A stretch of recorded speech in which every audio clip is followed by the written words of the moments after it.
Hello, it's Rashmir here. In this video, I'm going to briefly discuss what a third culture kid is and ask the question, are they prototype citizens of the future? So let's begin with what is a third culture kid? If you've not come across this phrase before, let me read you a definition. Actually, it's probably the easiest way to explain it.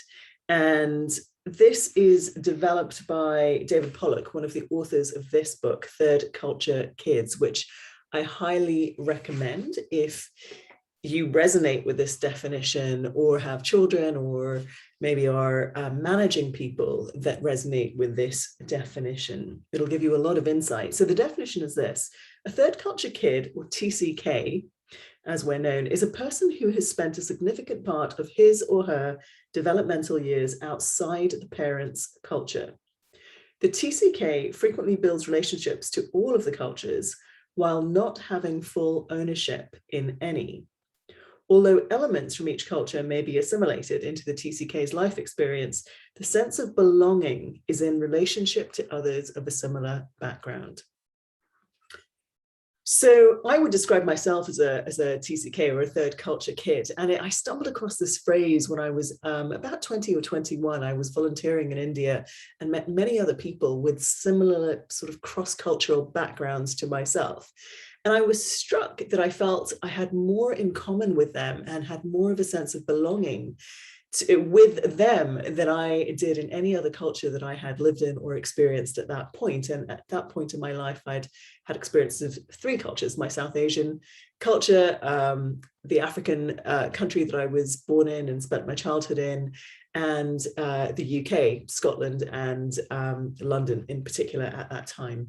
So it was really a wonderful experience for me to realize that, because difficult to put into words really, but I think every third culture kid, when they kind of stumble across this phrase and sort of, you know, read books like this, start to recognize, oh my gosh, yes, that totally explains my experience that hasn't been able to be explained or named or put into words in other ways. Now, this book, which I'm recommending as a great read, has actually relatively recently been updated, because the numbers of third culture kids has massively grown over the last several decades. And also the reasons that people are becoming what they're now calling also cross-cultural kids is also growing. And there are similar and different experiences across both third culture kids and across cultural kids.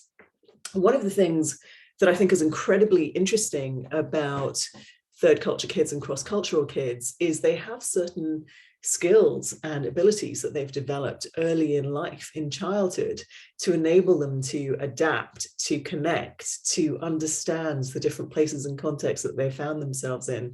And many of those those skills and benefits also come with challenges.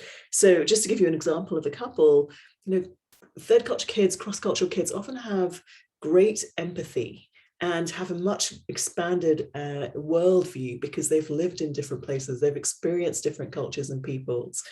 On the other hand, you know, they may struggle with belonging, feeling like they don't fit in, or you know, they may sort of find that they've got mixed allegiances. They don't, you know, strongly identify with any particular country or nationality, and might switch their sense of allegiance. Or in, you know, as in my case, and I think there are many others like me, I almost consider myself more of a world citizen than I do as belonging to any one particular country. And so that again has benefits, but it also has challenges. I won't go into all of the others again, they're very well articulated in this book.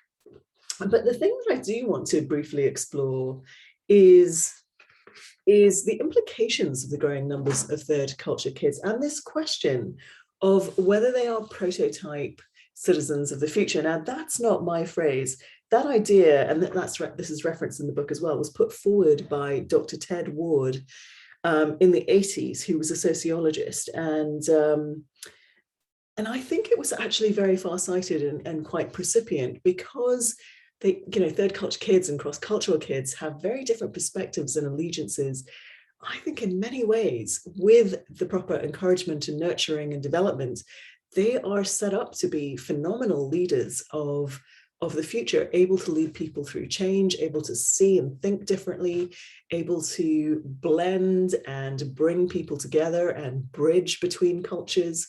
So there's a lot of skills and attributes of third culture kids that are very powerful, and perhaps that's exemplified by one of the most famous third culture kids that is in the public domain, and that is President Obama. He typifies in many ways that idea of being across cultures. You know, he has the Kenyan background, the American background, the Hawaii experiences of his childhood as well. So there's a lot at play that has contributed to make him the man and the leader that he is.